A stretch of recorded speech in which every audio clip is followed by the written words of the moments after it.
Hi hello welcome to my channel. நான் உங்கள் SL Thagadur தமிழச்சி. நம்ம இன்றைக்கி பார்க்க போகிற கதை பேர் என்னன்னு பார்த்தீங்கன்னா விடுகதை. விடுகதை அப்படின்னாவே கண்டிப்பாக எல்லாருக்குமே பிடிக்கும். ஒரு ஆன்சர் தெரியுதோ இல்லையோ, அந்த விடுகதை கேட்குறதுக்குனே ஒரு இன்ட்ரெஸ்ட் இருக்கும். அது என்னவா இருக்கும் அப்படின்னு யோசிக்கிறதுக்கும் ஒரு த்ரில்லிங் இருக்கும் இல்லைங்களா? அந்த மாதிரி இந்த கதையில் ஒரு பொண்ணு அவங்க அப்பா கிட்ட ஒரு விடுகதை கேட்குறா. சரிங்களா? எல்லார் வீட்லேயுமே எனக்கு தெரிஞ்சு பெண் பிள்ளைகள் அப்படின்னாவே அப்பாக்களுக்கு ரொம்பவுமே பிடிக்கும்.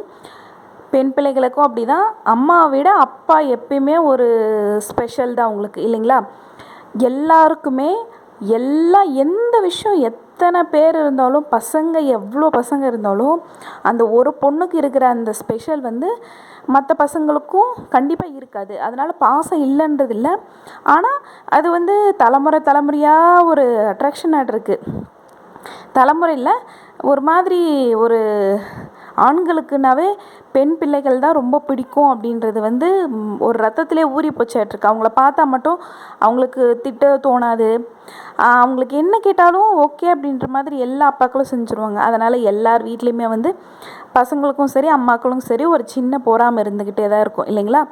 அந்த மாதிரி இந்த கதையிலையும் நடக்குது. ஆனால் பொறாமை கிடையாது, ஆனால் அது பாசம். எல்லார் வீட்லேயுமே பெண் பிள்ளை இங்கே எல்லார் வீட்லேயும் கேட்பாங்க, உங்கள் பொண்ணு எது கேட்டாலும் வாங்கி கொடுத்துருவீங்க, உங்கள் பொண்ணு என்ன சொன்னாலும் ஓகேன்னு சொல்லிவிடுவீங்க, ஆனால் நாங்களோ எங்கள் பசங்களோ சொன்னால் கேட்க மாட்டேங்கிறீங்க அப்படின்வாங்க.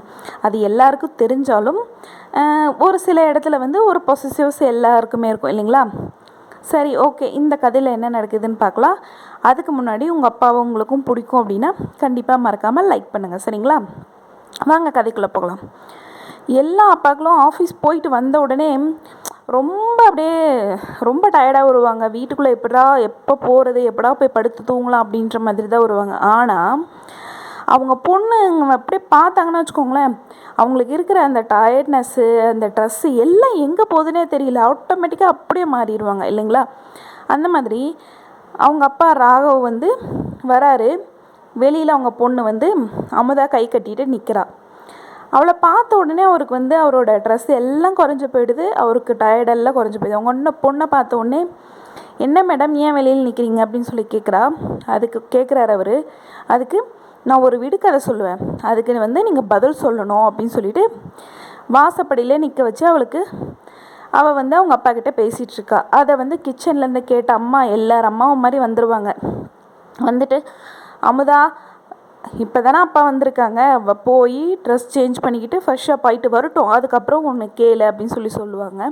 அதுக்கு அதெல்லாம் முடியாது, அப்பா இப்போ தான் சொல்லணும்னு சொல்லிட்டு அடம் பிடிச்சிட்டு நிற்பா. அதுக்கு அவங்க அப்பாவும், சரி வீடு, அவள் தான் ஏதோ கேட்கணும்னு நினைக்கிறாள்ல, கேட்கட்டும் அப்படின்னு சொல்லுவார். அதுக்கு அவங்க அம்மா ஏங்க வந்த உடனே போய் ஃப்ரெஷ்ஷப் ஆகிட்டு கேளுங்க, வீட்டில் எல்லாரையும் இன்றைக்கி ஏதோ விடுக்கதையாம், அதை அவளே கேட்குறா, கேட்டுட்டு நம்ம யோசிக்கவே விட மாட்டேங்கிறா, நம்ம யோசித்து பதில் சொல்கிறதுக்குள்ளே சீக்கிரமாக பாஸ் கொடுங்கன்னு சொல்லிட்டு கேட்குறா. நம்மளும் பாஸ் கொடுத்ததுக்கப்புறம் அவளே பதிலும் சொல்கிறா. சொன்னதுக்கப்புறம் இது யாருக்கிட்டையும் சொல்லக்கூடாதுன்னு சொல்லிட்டு ப்ராமிஸும் வாங்கிக்கிறா. இப்படி தாங்க ஈவினிங் இருந்து நம்மளை டார்ச்சர் பண்ணிகிட்ருக்கா அப்படின்னு சொல்லுவாங்க. அதை கேட்டவுடனே அவங்க பொண்ணு முகம் சுருங்கி போயிடும். சுருங்கி போனவுடனே, சரி வீடு, அப்படி என்ன தான் அவள் சொல்ல போகிறா, அதையும் நான் கேட்குறேன்னு சொல்லிட்டு அவள் பக்கத்தில் சேரை இழுத்து போட்டு அவங்க அப்பா உட்கார்றாரு.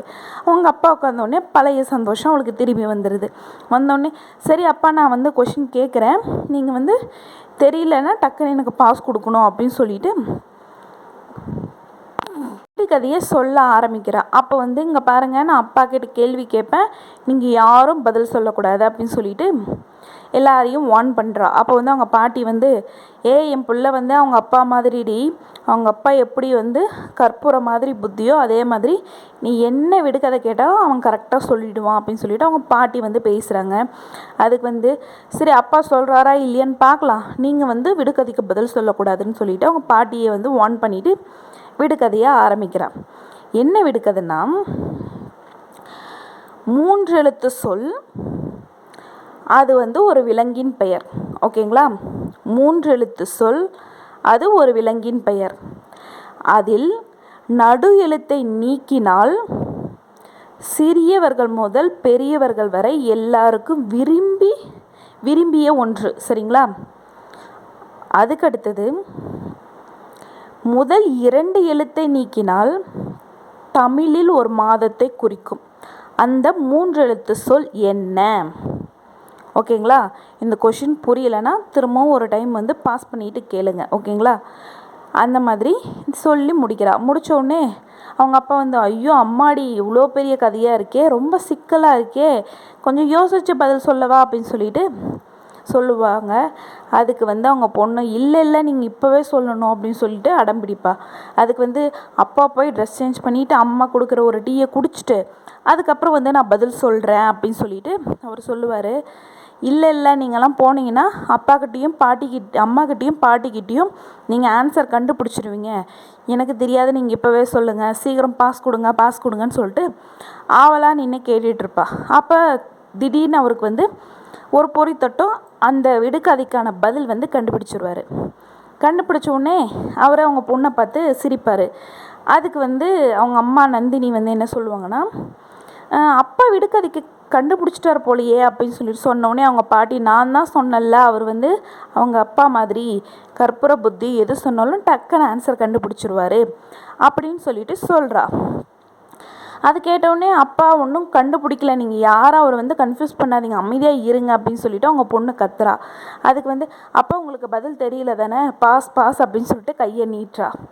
அந்த நொடி பொழுது வந்து அவர் இதுக்கு முன்னப்பட்ட கஷ்டங்கள் எல்லாம் நினைவுக்கு வருது. அதை நினச்ச உடனே இப்போ கூட கண் கலங்கி நிற்கிறாரு. என்ன ஆச்சுன்னா, அவருக்கு கல்யாணம் ஆகி 8 வருஷங்களுக்கு அப்புறம் தான் அவங்க பொண்ணு அமுதா பிறக்கிறா. அப்படி பிறந்தாலும் அவள் குறை மாதத்தில் பிறந்ததுனால அவர் ரொம்ப வெயிட் கம்மியாக பிறக்கிறா. அதனால் கொஞ்ச நாள் இன்குபேட்டர்லேயே வச்சு அவர் வந்து பார்த்துக்கிற மாதிரி இருக்குது. அது முடிஞ்சு ஒரு 2 வயசு வரைக்கும் அவள் நடக்கவே மாட்டா. ரொம்ப வந்து எதையா பிடிச்சிக்கிட்டு தத்தி நடக்கிற மாதிரி இருக்கா. அதுக்கப்புறம் ஒரு 4 வயசு வரைக்கும் பேசவே மாட்டா. அவள் வந்து அதை தவிர வேறு எதுவுமே அவள் பேச மாட்டாள். இதெல்லாம் பார்த்து அவங்க அப்பா அம்மாவுக்கு வந்து மனசே வெறுத்து போயிடுது. என்னடா தவம் இருந்து ஒரு பொண்ணு பிறந்துச்சு, அந்த பொண்ணு இப்படி இருக்கே அப்படின்னு சொல்லிட்டு ரொம்பவுமே வருத்தத்தோடு இருப்பாங்க. கொஞ்ச நாள் ட்ரீட்மெண்ட் எடுப்பாங்க. அம்மாவோட கவனிப்பு, அப்பாவோட அன்பு, பாட்டி வைத்தியம், இதெல்லாம் கொஞ்சம் கொஞ்சமாக பழக ஒரு 8 வயசுக்கு அப்புறம் தான் அவள் வந்து நார்மலோட குழந்தையோட எல்லா ஆக்டிவிட்டிக்கும் அவள் வந்து வரா. அப்போ தான் அந்த குடும்பமே ரொம்ப சந்தோஷமாக இருக்குது. அது வந்து நொடி பொழுதில் அவருக்கு வந்தவுடனே கண் கலங்கிடுது. அப்போ வந்து அப்பா விடுகதைக்கு உங்களுக்கு ஆன்சர் தெரியுமா தெரியாதா அப்படின்னு சொல்லிட்டு கத்துறா. அந்த கத்தலில் ஒரு மீண்டும் பழைய நிலைமைக்கு வராரு. அதை பார்த்த உடனே கை நீட்டிட்டு பாஸ் கொடுங்க அப்படின்னு சொல்லிட்டு கத்துறா. சரின்னு சொல்லிட்டு அவர் மெதுவாக ஒரு கையை தொடுவார். தொட்ட உடனே ஜாலி, நான் தான் ஜெயிச்சிட்டேன் பார்த்தீங்களா, அப்பாவுக்கு ஆன்சர் தெரியல அப்படின்னு சொல்லிட்டு கையை காலை ஆட்டி டான்ஸ் போடுறா. ஒரு குழந்தைக்கு வந்து நம்ம சொல்கிறது வந்து அவங்களுக்கு தெரியல அப்படின்னும்போது ரொம்ப சந்தோஷப்படுவாங்க. இன்னொன்று என்னென்னா, அவங்கள யோசிக்கவே விட மாட்டாங்க. எங்கே அதுக்கான பதில் தெரிஞ்சிருமோ, அவங்க சொல்லிவிடுவாங்களோ அப்படின்ற பதட்டத்தில் அவங்கள வந்து ஒரு மாதிரி பதட்டிகிட்டே இருப்பாங்க. அதனால் சில பேர் என்ன நினைப்பாங்கன்னா, என்னது இவர் ரொம்ப யோசிக்க விடாமல் சரி சொல்லு எனக்கு தெரியலன்னுடுவாங்க.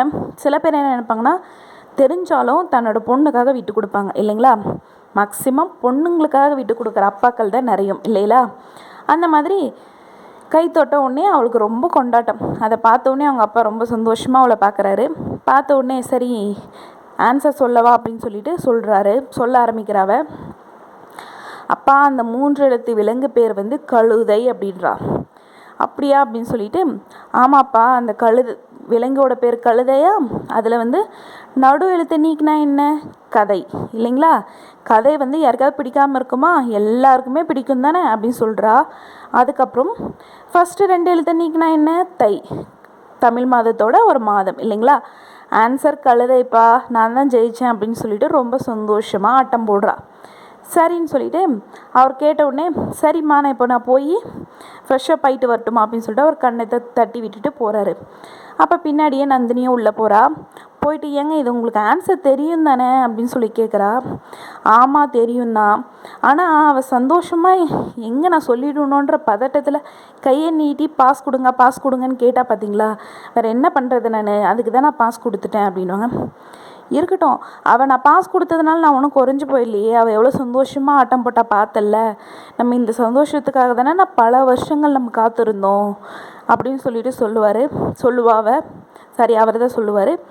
அதுக்கப்புறம் அவர் கேட்டவுடனே, ஆமாங்க இந்த மாதிரி இருக்கிறதுக்காக எத்தனை வருஷம் தவம் இருந்தோம், இப்போ நம்ம பார்க்க உடனே ரொம்ப நிறைவாக இருக்குது அப்படின்னு சொல்லிட்டு 2 பேரும் சந்தோஷமாக அவங்க பொண்ணை கண்குளிர பார்க்குறாங்க.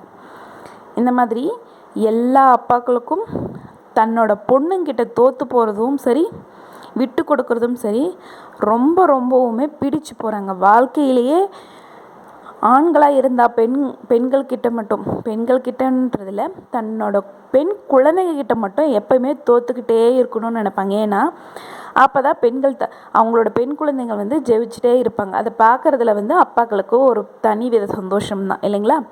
இந்த கதை பிடிச்சிருக்கும்னு நினைக்கிறேன். பிடிச்சிருந்தா லைக் பண்ணுங்கள், ஷேர் பண்ணுங்கள், கண்டிப்பாக மறக்காமல் சப்ஸ்கிரைப் பண்ணுங்கள். தேங்க்யூ.